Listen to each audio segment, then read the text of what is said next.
खुदावंद मसीह के जलाली और अब्दी नाम में आप सबकी सलामती हो। आज जो मजमून है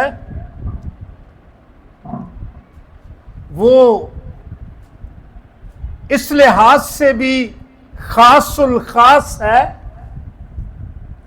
कि ये मेरे, आपके और खुदा के मानने वाले लोगों के ईमान के बारे में है।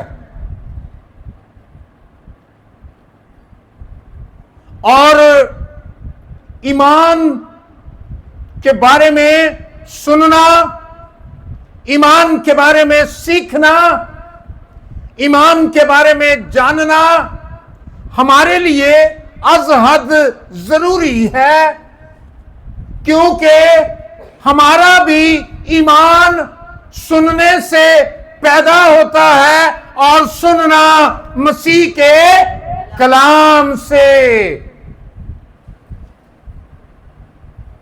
इसलिए जो आज बरकत पाना चाहते हैं, तैयारी कर ले, अपनी झोलियां अपने खुदावन के सामने कर दे और उसे कहें, ऐ खुदा मुझे ब्लेस कर, ऐ खुदा अपने खादिम को ब्लेस कर, ऐ खुदा सुनने वालों को ब्लेस कर, ऐ खुदा जिंदगी का रूह अपने लोगों में फूंक दे। क्योंकि आज आपको बरकत मिलने वाली है। आज क्या है? आज फिर बरकत मिलने वाली है। आज खास खाना है, आज खास रोटी है जो उसने मेरे और आपके लिए मुहैया की है। यीशुआ के बारे में आज हम खुदावंद के कलाम से सीखने लगे हैं। हमने गुजरे दिनों में ईमान के बारे में सीखा और सबसे ज्यादा लिस्ट जो ईमान के सूरमाओं की है, कोई बताएगा वो कहां पर लिखी है? अभी थोड़े दिनों पहले हमने उसको देखा, इब्रानियों का खत, उसका 11वां बाब, उसमें ईमान के सूरमाओं का जिक्र है। सूरमा क्या होते हैं? आम लोगों से ज्यादा जोरावर, आम लोगों से ज्यादा ताकतवर, आम लोगों से ज्यादा उनके पास पावर है, और वो उस बात पर जिसे हम ईमान कहते हैं, उन्होंने ईमान पर कायम रहकर अजीब और बड़े काम जो खुदा करता है उन्होंने देखे हैं, उनके वसीले से हुए हैं। आज भी ऐसे ही शख्स के बारे में है जिसे हम यशुआ कहते हैं। यशुआ ये लफ्ज और नए ऐदनामे में लफ्ज यस्सु सेम है, एक ही लफ्ज है।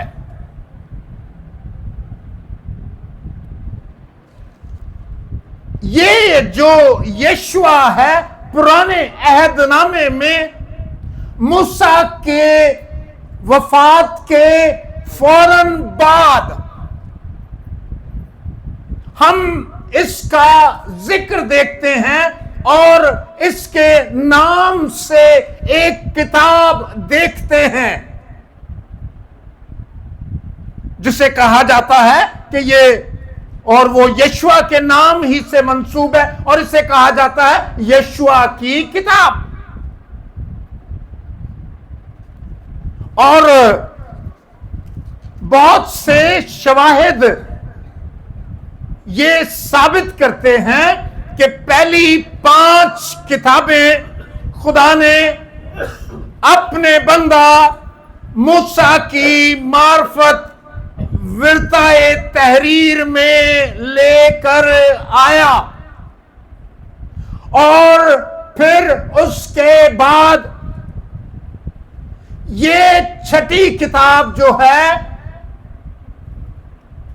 वो यशुआ की किताब है और इसका मुसन्निफ भी यशुआ ही है। यशुआ ने इसे तहरीर किया है, वो लिखारी है इस किताब का।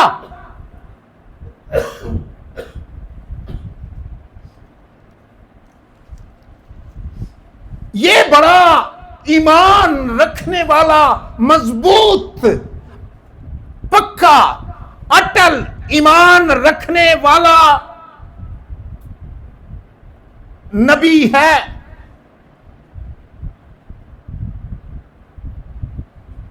ये मूसा का जानशीन है।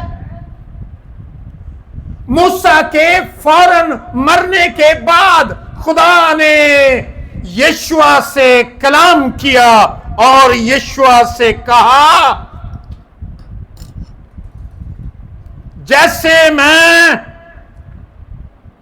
मूसा के साथ साथ था, मैं तेरे भी साथ साथ रहूंगा।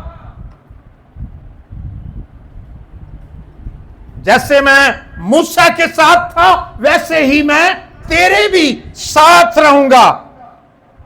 और खुदा ने कहा, मैं तुझसे दस्तबरदार ना होऊंगा, मैं तुझे कभी ना छोड़ूंगा।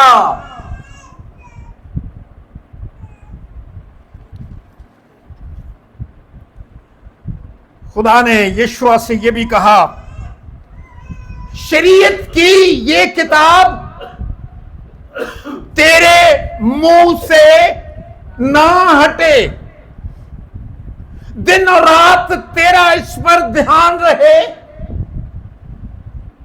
तू ना इससे दाएं मुड़ना ना इससे बाएं मुड़ना। क्या? ना इससे दाएं मुड़ना ना इससे बाएं मुड़ना, तब ही तुझे इकबाल मंदी की राह नसीब होगी।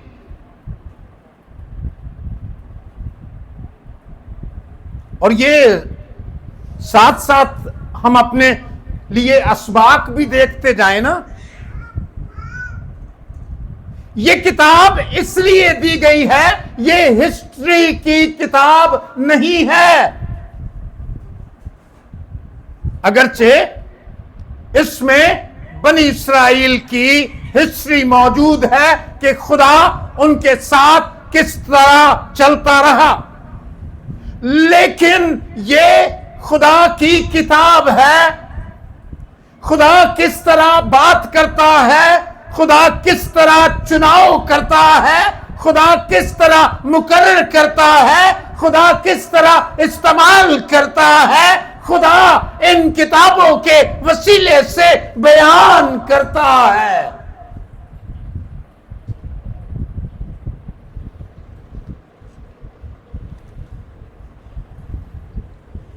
खुदा ने यशुआ से कहा,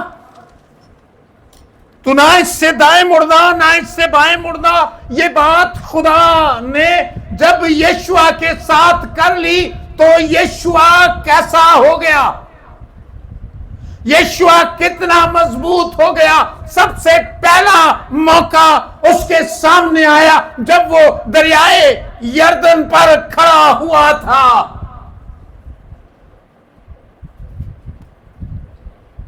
और सामने यरू शहर था, बुलंद वाला, फसील वाला, मजबूत फसील वाला।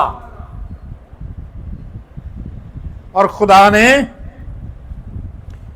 उन्हें कहा, तुम इसे पार करो। किसे? दरियाए यरदन को।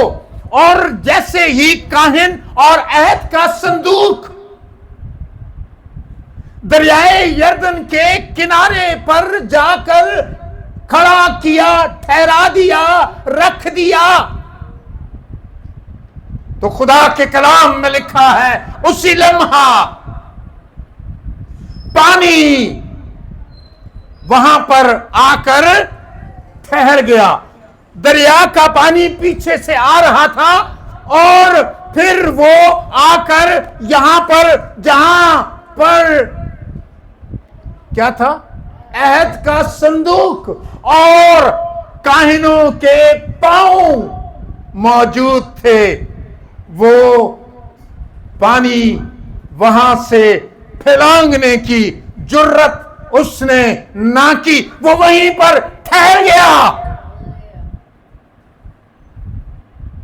और सारे बनी इस्राएली पार करके,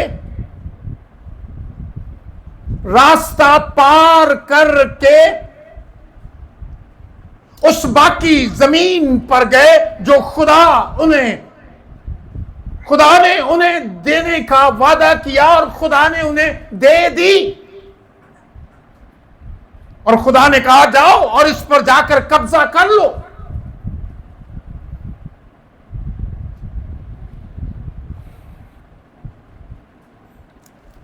जो हवाला हमने पढ़ा है वो 10वां बाब है, अभी ज्यादा अरसा नहीं हुआ। वो दरियाए यर्दन पार करके आए हैं और हुआ क्या है, 10वें बाब में हमने एक बड़ा वाकया देखा। हुआ ये,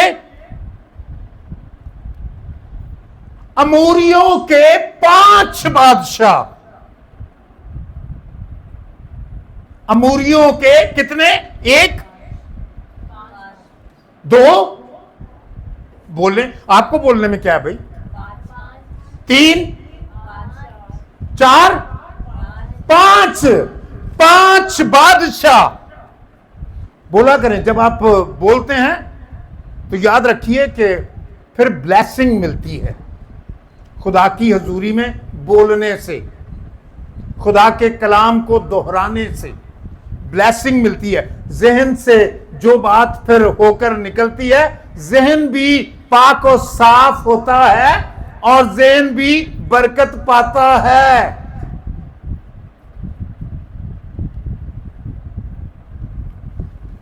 पांच बादशाह थे, 5 बादशाह बनी इस्राएल के सामने खड़े हो गए। लड़ाई शुरू होने की थी और यीशुआ जो बड़ा ईमान वाला था, उसने बड़े बड़े वाकयात देखे थे अपनी जिंदगी में, बहुत वाकयात देखे थे। वो ईमान में बड़ा अटल था। बताता हूं मैं उसका ईमान कितना मजबूत है। आजकल तो बातें ही अजीब है ना। हम दुआ करते हैं छोटी छोटी शैवां नूं पैने आ, सिर पीड़ उरा ले आओ ठीक करिए, बदन में दर्द लाओ जी ठीक करें। अब मैं बताने लगा हूं आपको यीशुआ की बात। यीशुआ करने क्या लगा है, 5 बादशाह उसके मुकाबले में हैं। जंग लंबी हो सकती है और यीशुआ कहता है, यीशुआ कहता है, ऐ सूरज, ऐ सूरज, तू जबून पर ठहर जा, जहां तक तू पहुंचा है बस। छोटी चीज नहीं उसने हाथ लगाई।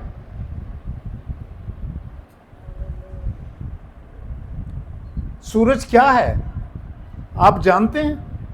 सूरज कितनी पावर वाला है जानते हैं?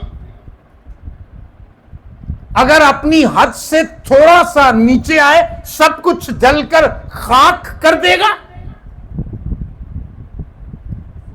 अरे वो बड़ा ताकतवर हो सकता है, लेकिन मेरे खुदावन से वो ताकतवर और जोरावर नहीं है। जब उसने नाम लिया, जब उसने कहा ऐ सूरज जबून पर ठहर जा, मौजज़े का देखो आगाज ही किधर से किया है। जमीन पर की किसी चीज को हिलाने की बात उसने नहीं की, सीधा जाके आसमान से हाथ पा लिया।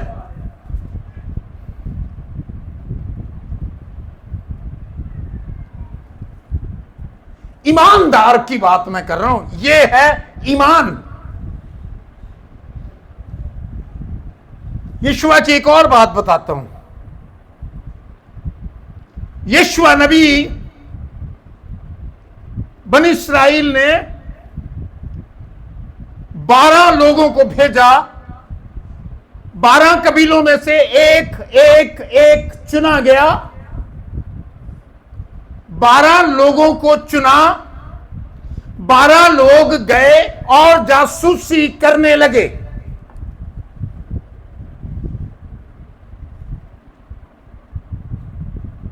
और जासूसी करके, मुख्तसर कर रहा हूं, और जासूसी करके जब वापस आए तो पूछा गया उन 12 कबीलों के 12 नुमाइंदों को, हां जी क्या राय है आपकी, आपके व्यूज सर, आप अपने व्यूज बताना पसंद करेंगे।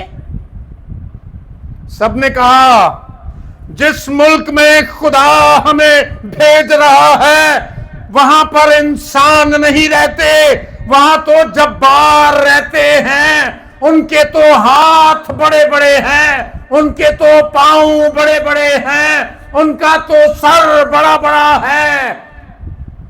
वहां पर अंगूर का गुच्छा भी एक लकड़ी के बाले में लगाकर 2 आदमी उठाते हैं, वो तो बहुत मजबूत है और वो लोग बहुत मजबूत है। मूसा तू हमें कहां ले आया है? हम उस जगह पर जो खुदा हमें देने के लिए भेज रहा है वो हम उस पर काबिज नहीं हो सकते। उन 12 लोगों में से कितने लोग मुत्तफिक थे बताएंगे? मुत्तफिक कितने लोग थे एक ही बात पर? अक्सरियत जो होती है, हाँ? 10 कबीले के 10 नुमाइंदा लोगों ने कहा हम वहां जाएंगे और बुरी तरह मरेंगे और हमारी लाशें हवा के परिंदे खाएंगे। लेकिन उस वक्त यीशुआ ने कहा, उस वक्त कालिब ने कहा, 2 लोग थे, यीशुआ और कालिब ने कहा मूसा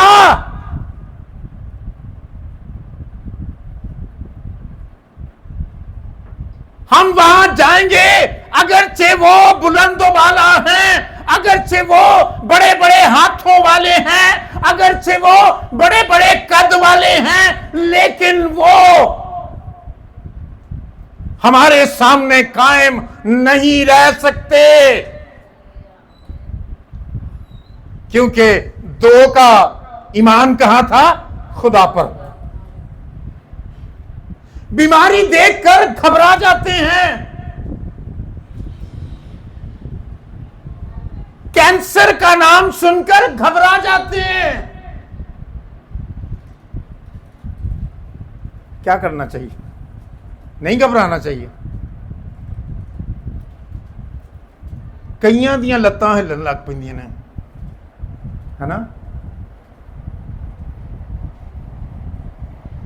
लेकिन बहुत से वो हैं जिनकी गवाहियां आप देख सकते हैं उनकी गवाहियां मौजूद हैं। उन्होंने दुआ की, वो खुदा की हजूरी में गए, उनके लिए दुआ की गई और खुदा ने उन्हें उठा खड़ा किया, वो शिफायाब हो गए।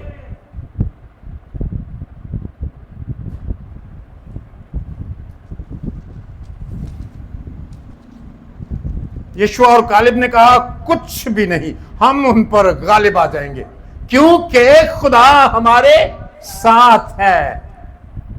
इसीलिए खुदा ने मूसा की मौत के बाद यीशुआ से कहा, मैं तुझसे दस्तबरदार ना होऊंगा, मैं तुझे ना छोड़ूंगा।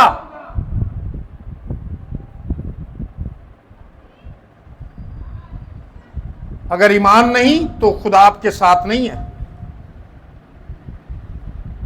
ईमान लाना जरूरी है खुदा के काम को देखने के लिए, खुदा के मौजज़े को देखने के लिए। और ये मौजज़ा ना इससे पहले कभी दुनिया में रूनुमा हुआ, ना इसके बाद कभी किसी नबी ने सूरज को, चांद को ठहरा दिया। सिर्फ सूरज ही नहीं,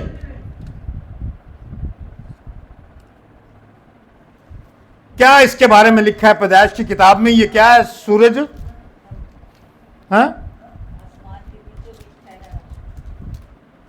नहीं, पैदाइश की किताब में लिखा हुआ है। खुदा ने ये क्या बनाया, इसको क्या नाम दिया? एकदम मेरे ज़हन से नाम निकल गया। हाँ? नैयर अकबर और नैयर असगर। नैयर अकबर मतलब बड़ा सैयारा, नैयर असगर यानी छोटा सैयारा। नैयर अकबर भी ठहर गया यानी सूरज, नैयर असगर भी ठहर गया यानी चांद। क्योंकि सूरज आगे नहीं बढ़ा, सूरज वहीं ठहर गया। क्योंकि यीशुआ ये कहता है, इसलिए क्योंकि मैं जंग करने लगा हूं और इन 5 बादशाहों को जब तक मैं धूल ना चटा दूं, ऐ सूरज तू यहां से ना हिलना, ऐ चांद तू यहां से ना हिलना, ठहर जा, थम जा, रुक जा।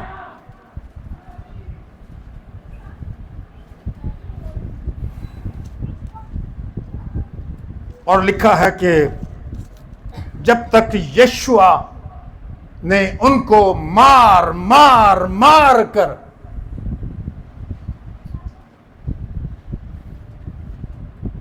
उन्हें हलाक ना कर डाला, उन्हें भगा ना दिया, वो सूरज की जुर्रत नहीं हुई, सूरज की जुर्रत नहीं हुई कि वो आगे बढ़े। अब हम बात करते हैं, ये है ईमान रखने वाले मर्द ईमान का एक ऐसा हुक्म जो वो खुदा में कायम रहकर सूरज से मिन्नत नहीं करता, चांद से मिन्नत नहीं करता, सूरज को हुक्म देता है, चांद को हुक्म देता है। वो कहता है यहां पर तुम क्या करो, ठहर जाओ, आगे ना बढ़ना, मैं जंग करने लगा हूं। जब तक मैं इन 5 बादशाहों का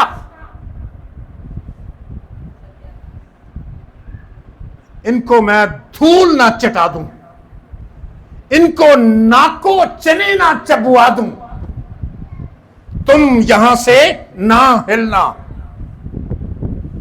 और वो दोनों खड़े रहे, दोनों ठहर गए।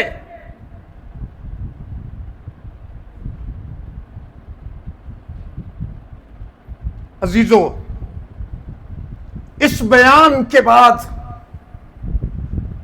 मसीही लोगों को जो जनाबे मसीह पर ईमान लाते हैं। हमारा ईमान क्या है?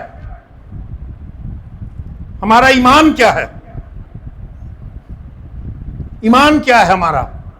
सब दुनिया इस ईमान के मुखालिफ है। सारी दुनिया हमारे ईमान के मुखालिफ है।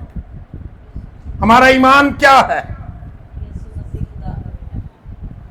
जी, यीशु मसीह खुदा ताला का इकलौता बेटा है। वो अज़ल से ज़बा किया हुआ बर्रा है। यीशु मसीह ने कहा, ये जो ईमान है, इस ईमान पर मैं अपनी कलीसिया बनाऊंगा।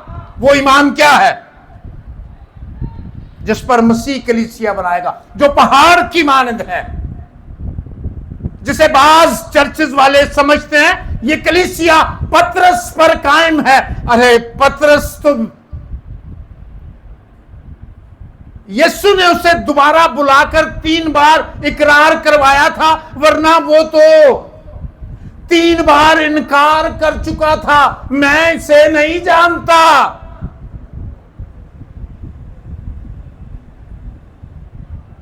और यीशु मसीह जिस ईमान की बात कर रहा वो ईमान है, वो ईमान ये है कि उस पर मौत और आलम अरवा के दरवाजे भी गालिब, मौत और आलम अरवा के दरवाजे भी गालिब। जब ये ईमान रखने वाले इनका सामना मौत के साथ होगा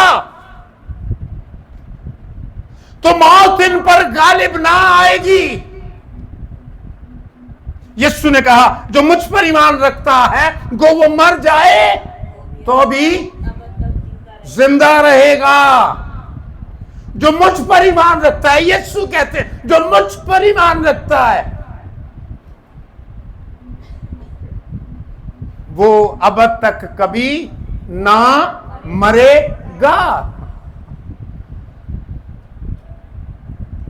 मैं इस आयत को, ये मेरी पसंदीदा आयत है, जिसके पास बेटा है उसके पास जिंदगी है। जिसके पास खुदा का बेटा नहीं उसके पास जिंदगी भी नहीं। अब जो मसीह यीशु में हैं वो मौत से निकल चुके हैं। अब जो मसीह यीशु में है उन पर सजा का हुक्म नहीं।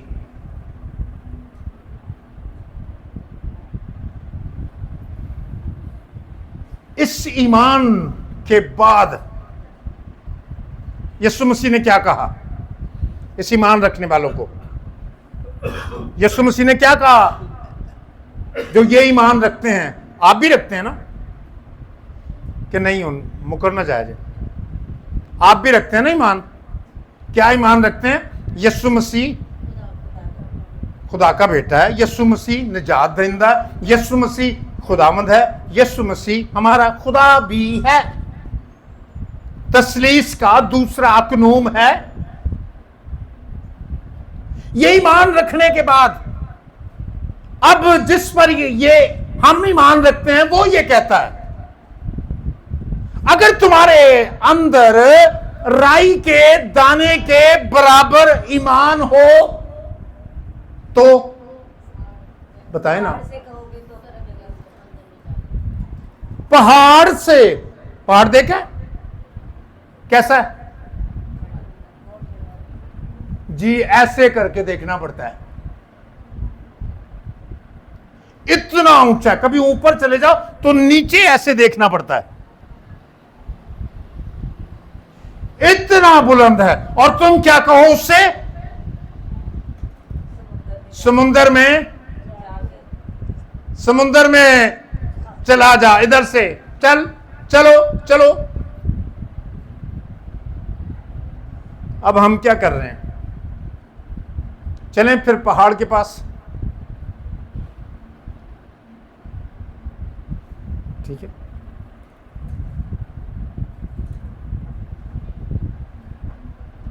अब भी जो मसीही हैं, जब उन पहाड़ों को जो हमारे सामने आते हैं, ये वाले पहाड़ की नहीं बात कर रहा जो मरी में,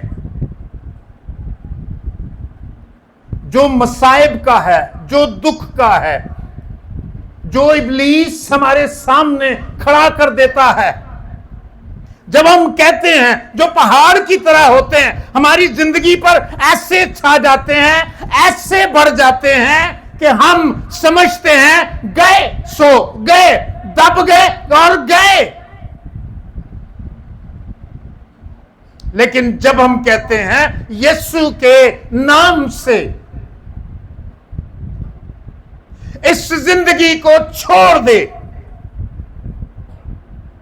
तो वो पहाड़ जैसी मुसीबतें जाती रहती हैं, नजर नहीं आती, फिर कभी आपकी जिंदगी में दोबारा वो कभी सामना नहीं कर सकती, गायब हो जाती हैं हमेशा के लिए। यीशु ने गरासीनियों के बदरू गिरफ्तार शख्स से जब कहा, तो बदरुओं लश्कर जो था उसमें से निकल गया और निकलकर वो सुअरों के गौर में चला गया और वो कनाड़े पर से झपट कर झील में जा गिरा और मर गया। और उस आदमी को देखा,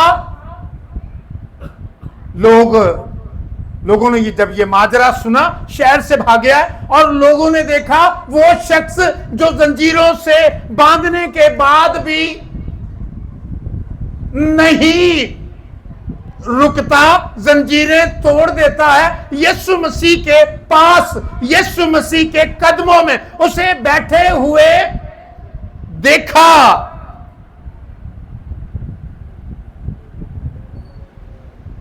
आए हम अपने ईमान के लिए शुक्रगुजारी करें और खुदावंद की तारीफ करें, और हमेशा याद रखें, आप ईमान की हालत में, ईमान में कायम रहकर उन सब चीजों पर गालिब आते हैं जो आम दुनिया के ख्याल से नामुमकिन है। खुदावंद के नाम से, यीशु के नाम से वो सारे काम मुमकिन हो जाते हैं। आए हम अपने सरों को झुकाएं और दुआ करें।